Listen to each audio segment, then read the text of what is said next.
네, 일주일에 한 번 이분과 함께 진짜 시황 이야기를 듣고 있습니다. 오늘도 유한타증권 금융센터 도곡본부점 김진 부장과 함께 점검을 해보도록 할게요. 부장님 어서 오세요. 네, 안녕하십니까? 네, 안녕하세요. 네. 자, 매주 한 가지 주제를 잡고 그 주제에 대해서 이제 깊숙이 좀 들어가 보고 있는데요. 네. 오늘은 어떤 이야기를 좀 준비하셨을까요?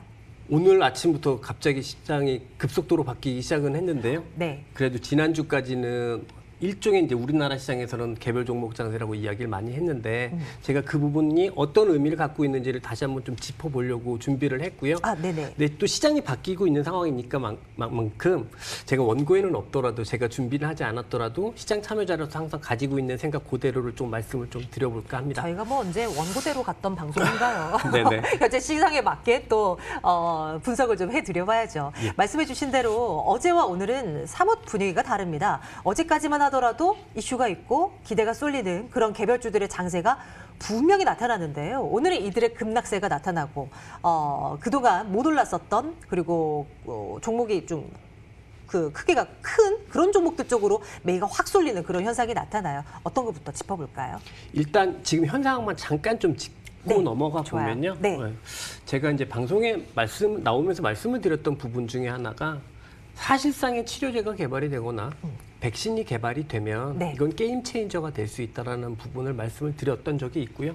또 하나가 뭐냐면 지금까지 올라왔던 시장이 뚜렷한 경기의 V자 반등을 포커스한 시장 반영보다는 현재 국면에서 좋아진 기업들의 초점을 맞춘 높은 유동성에 초점을 맞춘 시장이었다라고 말씀을 드렸었는데 만약에 백신이라는 게임 체인저가 발생을 한다고 하면 본격적인 경기 회복을 시장이 반영할 가능성이 있거든요. 그 흐름들이 오늘부터 나타나고 있는 시장의 흐름이라고 생각을 하고 네네. 사실상 간밤에도 유럽이 5%가 오르고 미국이 3%가 올랐지 않습니까? 유럽이 그동안 항상 미국보다 덜 올랐던 시장이죠.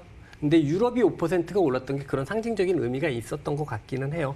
하지만 이전에 이제 개별 종목 장세들을 사실은 개별 종목 장세라고 좀 보기보다는 저는 차별화 장세라고 보고 싶었거든요. 무슨 말씀이냐면 개별 종목 장세라고 흔히 이야기할 때는 매크로가 골디락스 상태, 굉장히 안정적인 상태에서 수익률 게임을 개별 종목에서 할 때입니다. 근데 사실 이번 국면은 강한 건 강하고 약한 건 약했던 굉장히 뚜렷한 그 차별화의 흐름이 있었기 때문에 저는 일단은 차별화라고 봤고요. 그리고 그 차별화의 흐름은 우리나라뿐만 아니라 미국이나 뭐 전 세계 글로벌하게 다 같이 나타났던 흐름이었습니다. 네네. 무언가가 이제 백신 개발이 이제 기폭제가 되어서 시장 분위기가 바뀔 가능성 이제 잠깐 언급을 해주셨는데요. 네. 사실 뭐 간밤 전해진 모더나도 그렇고 네. 과거에 전해졌었던 렘데시비를 관련한 뭐 이슈도 그렇고 개별 임상이 뭐 좀 긍정적인 뭐 결과가 나왔다이지 완전히 개발된 건 아직은 아니잖아요. 한참 네. 멀어 보이기도 하고 예, 예. 그럼에도 불구하고 좀 바뀌고 있는 것이 좀 감지가 되고 있는 건가요? 일단 치료제하고 백신은 좀 차이가 있는 것 같고요. 네네. 치료제는 증세만 완화시켜주면 치료제라고 표현할 수 있을 텐데 백신은 이제 항체를 만드는 거고 네. 그다음에 간밤에 나왔던 1차 임상실험의 결과가 100% 항체가 발생을 했다고 하잖아요. 그렇기 때문에 일단 결과가 좋았고 제가 그걸 의학적으로 판단할 수 있는 위치에 있는 사람은 아닙니다만 시장에서 나타났던 반응은 람데시비르가 치료제로서 가능성이 높다라고 그러니까 발표했을 때 보여줬던 시장의 흐름과는 확연히 다른 그런 흐름들을 보여준 건 네네. 사실입니다. 네, 좋아요. 뭐 오늘 시장에서의 움직임은 또 이렇고 그동안에 어떤 분위기가 연출이 됐었는지 또 조목조목 좀 따져볼 필요 있어 보이는데요. 네. 차별화에 대한 키워드에 이제 강점을 두셨어요. 예. 어떤 차별한 움직임이 있었는지 종목별로 한번 비교를 해볼까요? 네. 글로벌 시장을 포함을 해서 우리나라 시장까지 뭐 핵심은 성장성이었던 것 같아요. 네. 그 성장성이라는 건 뭐냐면 네. 이제 이 코로나 이후에 생활 패턴이 많이 바뀔 거다라는 예상을 많이 하지 않습니까? 그래서 이렇게 바뀌어진 생활 패턴 하에서 얼마나 각 기업들의 비즈니스가 주요한 역할을 하느냐 그 차이가 있었던 것 같아요. 제가 이 예를 좀 돕고자 두 가지 예를 가지고 와봤는데요. 저는 이걸 확인하면서 사실은 굉장히 깜짝 놀랐습니다. 그래서 같이 한번 확인을 해보셨으면 좋겠습니다. 이제 제가 첫 번째로 가져온 게 디즈니라는 회사하고 넷플릭스라는 회사를 가지고 왔습니다. 넷플릭스는 워낙 많이 제가 이 자리에서 말씀을 드렸던 회사인데요. 두 기업 모두 영화 컨텐츠를 제작 서비스하는 회사인데요. 두 기업이 2019년까지의 매출액과 순이익을 보시면 뭐 디즈니하고 넷플릭스하고 비교가 안 될 정도로 디즈니가 규모가 큰 회사입니다. 네. 순이익도 그렇고 매출도 그렇고 몇 배 이상씩 크죠. 그런데 이 종목들의 시가총액을 보면 현재 기준인가요? 네, 지난 주말 기준입니다. 네. 넷플릭스의 시가총액이 디즈니의 시가총액을 넘어섰네요. 넘어가고 있는 상황입니다. 이건 현재 시장이 현재 자산 가치, 현재의 기업 가치보다는 미래 가치보다 더 포커스를 맞추고 있다는 걸 보여주는 예라고 생각을 하고요. 두 번째로 가지고 온 예가 또 있는데요. 미국의 아메리칸 익스프레스라는 신용카드 기업이랑 네. 전자결제 기업인 페이팔입니다. 아하, 결제 수단의 네. 차이. 2019년 기준으로 해서 매출액과 순이익을 보면 아멕스와 페이팔 모두 다 2배 이상 혹은 2배 가까이 네. 높은 상황입니다. 그런데 시가총액을 보시면 페이팔이 아멕스 카드보다 시총이 3배 정도 높아요. 그러네요. 네. 근데 사실상으로 보면 말이 조금 안 되는, 그러니까 우리가 흔히 투자론에서 배워왔던 기업의 규모와 시가총액의 규모를 고려했을 때는 굉장히 아이러니한 흐름, 그러니까 좀 이해가 안 되는 흐름이라고 볼 수 있는데요. 이게 바로 성장성을 시장에서 어떻게 프라이싱하고 있는지를 네. 보여주고 있는 단적인 멀쩡히 예인 것 좋네요. 같아요. 또 이게 이번 코로나 사태가 네. 사실은 이런 성장성의 차이를 실제적으로도 보여주기 시작한 것 같습니다. 제가 지금까지 디즈니하고 넷플릭스하고 아멕스하고 페이팔의 2019년 실적을 보여드렸잖아요.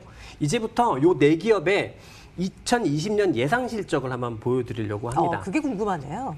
네, 보시면 디즈니하고 아멕스의 경우에는 실적이 감익합니다. 매출도 그렇고 순이익이 감익을 합니다. 그리고 넷플릭스하고 페이팔을 보시면 오히려 2019년 대비해서 2020년에 매출도 순이익도 성장을 하고요. 네. 그리고 순이익을 보시면 2019년까지 몇 배 차이가 날 정도로 디즈니나 아멕스가 컸잖아요. 근데 다 역전합니다. 페이팔도 아멕스보다 순이익이 높을 것으로 예상이 되고 넷플릭스도 디즈니보다 순이익이 높아질 것으로 예상이 되고 있습니다. 이런 걸 보면 현재 이런 기업들이 가지고 있는 그러니까 부여받고 있는 성장성이 사실은 실체가 없는 성장성이 아니라 순이익으로 연결되는 성장성이다. 그런 성장성을 프라이싱 받고 있다라고 볼 수 있을 것 같아요.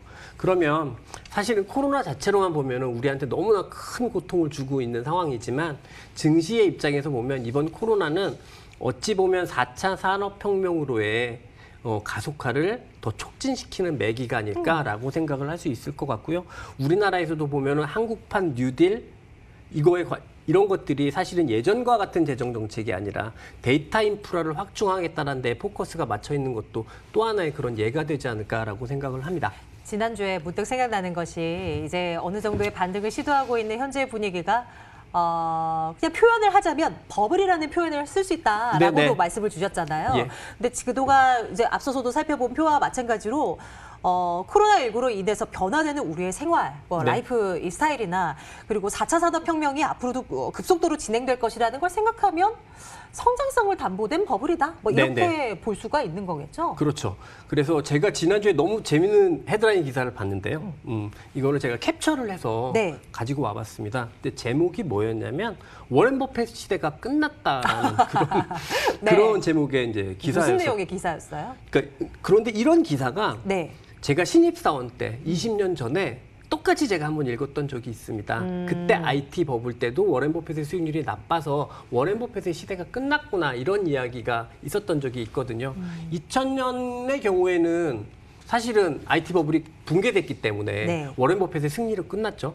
근데 지금은 앞서 보신 것처럼 넷플릭스나 페이팔이나 이런 기업들이 2000년의 IT 기업처럼 비즈니스 모델이 약하거나 수익 구조가 약한 기업들이 아닙니다. 실질적인 성장을 보여주고 있기 때문에 이전과는 다른 버블의 형태다라고 생각을 하시면 될 것 같아요. 좋아요. 그러면 이제 우리 시장으로의 전략을 네. 좀 구축을 해주셔야 되잖아요. 네네. 말씀 주셨던 이 코로나19 관련해서 이후에 우리가 성장할 것으로 예상되는 쪽을 투자하라라고 말씀해 주시는 거죠? 네.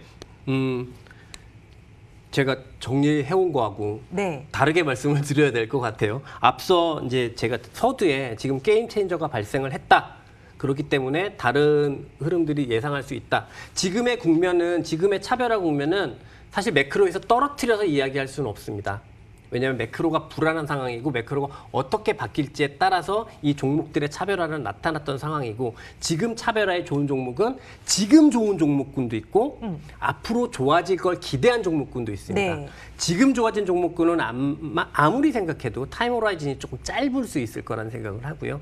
이후에 좋아질 것 같은 기업들, 그런 기업들은 타임 호라이즌이 좀 길어질 것 같아요. 단 앞서 제가 서두에 말씀드린 것처럼 현 상황에서 게임 체인저가 발생을 해서 시장이 본격적인 경기 회복을 반영하기 시작한다고 한다면 지금까지 지난주까지 보여주었던 이들 종목들의 상대 강도는 약해질 수는 있습니다. 아, 네네. 하지만 실질적으로 4차 산업혁명에서 가장 다양한 비즈니스 모델을 가지고 있는 우리나라로 치면 뭐 네이버나 카카오 같은 기업, 그리고 앞서 페이팔과 같은 뭐 전자결제와 관련한 기업들, 이런 기업들은 여전히 성장성이 담보되고 기대할 수 있는 영역이니까 투자할 만한 영역으로 남겨두셔도 될 것 같고요. 단 계속해서 이 상대 강도가 중요한 시점이 돼버렸는데 상대 강도에서는 게임 체인저가 나타났다라고 한다면 지금부터는 조금 상대 강도는 둔화될 가능성이 있다. 여기에 포커스를 맞추셔서 네. 제가 생각할 때는 반반 전략이 좋은 것 같아요.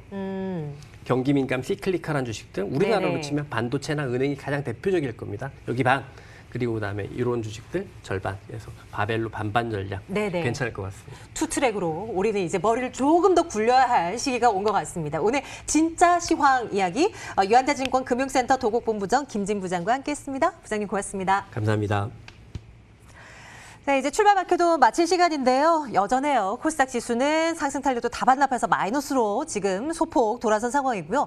코스피의 강세는 지금도 이어지고 있습니다. 이어지는 프로그램을 통해서도 수정해야 할 전략은 없는 것인지 다시 한번 중복 체크해 보시죠.